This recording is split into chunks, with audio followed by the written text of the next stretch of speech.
Desde o começo da história, tentamos reproduzir de forma miniaturizada os elementos presentes na natureza, organizando-os e dispondo-os de uma forma a atender nossos padrões estéticos. Existem registros da ação humana para o cultivo de jardins planejados pelo menos desde os egípcios. Os famosos jardins suspensos da Babilônia, criados por Nabucodonosor II, o mesmo da Bíblia, são considerados uma das 7 maravilhas do mundo antigo.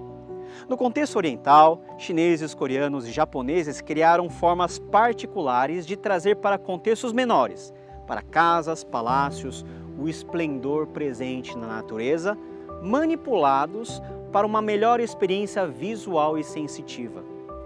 Os jardins na época moderna foram utilizados como forma de ostentação de poder e opulência pelos principais reis e aristocracias no contexto europeu. Quem contempla os suntuosos jardins do Palácio de Versalhes automaticamente pensa na grandeza da monarquia francesa que a criou para o seu próprio louvor. Já hoje, os jardins e lugares cultivados estão a serviço da comunidade e do lazer coletivo. A natureza tem sido constantemente manipulada para gerar no homem e na mulher um senso de beleza e de prazer. Ao lermos o relato das origens presentes em Gênesis capítulo 1 e 2, percebemos que diante de toda a criação feita por Deus, temos um local especialmente preparado, o Jardim do Éden. Deus mesmo, o Criador, fez neste, que era o epicentro do mundo, a sua mais bela composição paisagística. Todos os bons frutos estavam lá representados, o fruto da vida estava no seu centro e até a árvore do conhecimento do bem e do mal estava lá.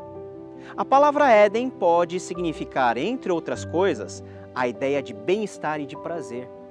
Além disso, o jardim estava rodeado de rios e de riquezas minerais abundantes. E tudo isso era sinal que aquele lugarzinho no meio do mundo era o lugar mais especial. Deus fez o jardim para refletir a sua própria beleza e glória, bem como para proporcionar à sua criação, o ser humano, uma experiência de prazer e plenitude. O primeiro grande paisagista foi o próprio Criador de todas as coisas. Esse jardim, mesmo depois da queda, passamos a imitar e emular, buscando a melhor forma de harmonizar as incontáveis espécies do mundo vegetal com os elementos presentes no próprio ambiente, resultando em um espaço geográfico que proporcione ao ser humano uma experiência quase que transcendental. Fora o jardim físico, obra da engenhosidade humana, temos os nossos jardins existenciais, lugares dentro das nossas consciências que estruturamos com a utopia de vivermos a tal da felicidade, mas que frequentemente se torna terra arrasada pelas nossas peculiaridades e limitações. Queremos fazer de tudo jardins domesticáveis, imitando aquela realidade que para trás deixamos ao escolher o fruto ao invés do Criador. Deus é presente. Ele está em todos os lugares. Aliás, Ele é o todo presente no sentido mais pleno da palavra. Transcende lugares geográficos, todas as referências temporais e qualquer tipo de contingência inerente à criação. Afinal, Ele é o Criador. Entretanto, habitando em todos os lugares, o Jardim do Éden teve como objetivo ser um lugar de presença e habitação especial desse Deus junto com o ser humano feito à sua imagem e semelhança. O Jardim do Éden não fora criado porque o Senhor precisava de um lugar para habitar. O Éden é um ato de graça, de um Deus que se amolda na miniaturização da sua glória na medida que o ser humano possa contemplá-la sem ser fulminado. Éden é prazer, mas a graça de um Deus que não tem dificuldades em se amoldar às limitações das suas criaturas e se fazer presente. Aquele que é todo presente nos tempos e momentos pontuais da sua criação. O Éden, o lugar mais lindo da criação, fora o palco ideal para o encontro e relacionamento de Deus, o Criador, com a sua feitura mais nobre e representativa. Era o templo cósmico, o lugar mais sagrado de todos. Templo ou santuário são recintos especialmente desenvolvidos para serem o locus do contato dos céus com a terra, o ponto de interseção e contato da realidade divina com o cotidiano humano. Toda religião tem seu templo, mas cada templo erigido por almas sequiosas pelo transcendente, na verdade, sem saberem, expressam sua saudade daquele lugar do encontro perdido no tempo. Perdido, mas não de forma irreversível. Distante, mas não ao ponto de Deus não poder entrar em nossa história e fazer dele mesmo, do seu Filho Jesus, o ponto de contato derradeiro entre o Criador e a criatura redimida. O jardim é o ponto inicial da história. Não fora feita para ser uma cidadela isolada de todo o restante da criação. O jardim, aquela organização estética perfeita presente no Éden, na verdade deveria ser expandido. E assim, o jardim deveria ser ampliado e levado a todos os 4 cantos do mundo. O mandato ao cultivo e ao cuidado da terra poder-se-ia resumir na missão representativa de Deus dada ao ser humano para, em primeiro lugar, ser o seu representante na terra e, por conseguinte, levar a glória de Deus a cada espaço desse mundo. Assim, a glória do jardim expandido seria a própria expansão do Deus Criador do jardim em direção a todo mundo, a toda a realidade criada para a qual o ser humano foi criado. E ele foi criado para assumir um papel sacerdotal, ou seja, de mediar a adoração de todas as criaturas diante do Deus Criador. A queda foi um grande furacão que devastou o local do nosso encontro com Deus. Fomos expulsos do jardim em direção a uma terra árida, hostil de ser cultivada. Essa dificuldade era inerente ao pecado e ao novo mundo que perdeu grande parte da sua beleza, mas que mesmo assim continua tão belo para nós. Desde então, Yahvé chamou um povo para redimir o gênero humano caído, revelando-lhes a lei e o templo, que em sua estrutura evocam elementos presentes no Éden, mas não com semelhante beleza. Por mais belos que fossem os templos no deserto ou aquele erigido por Salomão, não poderiam se comparar ao Éden, da qual tentaram emular, mas sem sucesso. A vinda de Jesus, aquele que o apóstolo João vai chamar de o verdadeiro templo, nos faz olhar para a realidade de que em Cristo a presença de Deus não mais está restrita a um lugar físico determinado. A expansão do Éden, que era o objetivo incumbido a Adão, foi cabalmente cumprido em Cristo Jesus, o segundo Adão. Antes, o ser humano deveria achegar-se com temor ao santíssimo lugar no templo, uma miniatura do Éden, para lá expiar seus pecados. Agora, por meio da expiação vicária do Calvário, a realidade do Santíssimo invadiu o mundo profano, o véu foi rasgado e a presença do Divino, antes restrita ao locus de adoração, passou a se esparramar sobre toda a terra, nas costas de todos aqueles que foram pelo Mestre chamados a serem suas testemunhas e levarem a boa mensagem da vinda do reino de Deus, desde Jerusalém até os confins da terra, nesses mesmos confins que Adão deveria ter chegado, mas que por causa do pecado enclausurou-se e isolou-se, falhando miseravelmente. Em Cristo temos o melhor, a perfeição.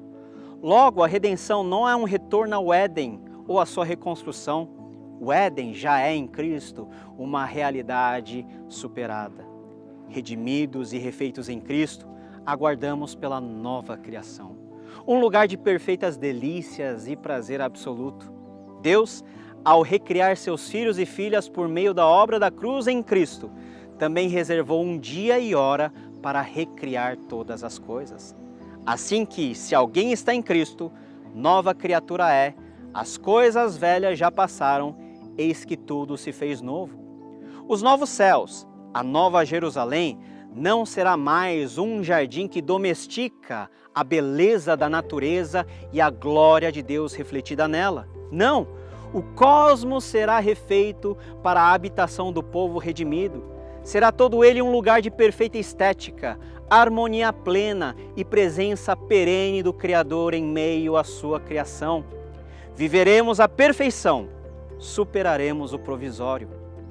Não mais teremos que nos contentar com a miniatura. Viveremos dias em que o protótipo será a realidade absoluta. Aquilo que em parte conhecemos, veremos na plenitude. Aguardamos o dia em que a miniatura do jardim seja ela toda a realidade. A ressurreição do corpo, conforme afirmamos em nosso credo, é a indicação que, para além da morte, viveremos a verdadeira vida, mais plena e real do que aquela que ora vivemos. Esperamos por tempos novos, em que já não teremos a opção da feiura ou da mácula, do pecado ou da impiedade presente. Naquele novo mundo, como diria Agostinho, não posse peccare, não poderemos mais pecar.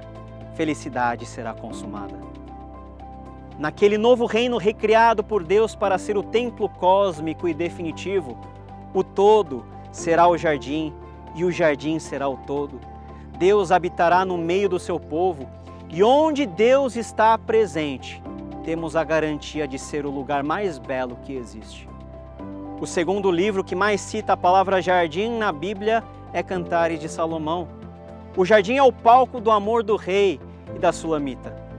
Essa relação, ainda que no sentido mais imediato seja uma ode à pureza do amor humano, também é uma miniatura e uma antevisão do encontro que teremos com Jesus, o amado das nossas almas. Encontro tão real de uma igreja glorificada em um lugar glorioso. Por fim, não somente viveremos numa realidade do jardim cósmico de Deus, mas nós mesmos seremos o jardim do cuidado particular do Senhor. Eles virão e cantarão de alegria nos altos de Sião, ficarão radiantes de alegria pelos muitos bens dados pelo Senhor, o cereal, o vinho novo, o azeite puro, as crias das ovelhas e das vacas. Serão como um jardim bem regado e não mais se entristecerão. Você será como um jardim bem regado, como uma fonte cujas águas nunca faltam. Nesse grande dia, o melhor de todos os dias, o dia da consumação, aí sim a nossa missão cessará. O rei se sentará em seu trono e dirá: venham, benditos de meu Pai, recebam como herança o reino que lhes foi preparado desde a criação do mundo. Na Nova Jerusalém, muito mais bela do que o Éden que passara, ouviremos a voz retumbante vinda do trono. Agora o tabernáculo de Deus está com os homens, com os quais ele viverá. Eles serão os seus povos, o próprio Deus estará com eles e será o seu Deus. Ele enxugará dos seus olhos toda lágrima. Não haverá mais morte, nem tristeza, nem choro, nem dor, pois a antiga ordem já passou. Em breve estaremos nesses novos céus e nova terra, não mais tendo a necessidade de anunciar de geração em geração as grandezas de Deus. Não! Todos, de todas as línguas, povos, nações e gerações, estarão como novas criaturas em uma nova criação, presentes por toda a eternidade, a louvar e a engrandecer com a canção do Cordeiro, o Rei dos Reis e Senhor dos Senhores. Como viver até que o glorioso dia chegue? De forma fiel, cultivando em nossos corações a ardente esperança da volta de Cristo. Até lá, vivendo nesse intervalo entre o já e o ainda não, nos juntamos a toda a criação dizendo: Maranata. O Espírito e a noiva dizem: vem. E todo aquele que ouvir, diga: vem.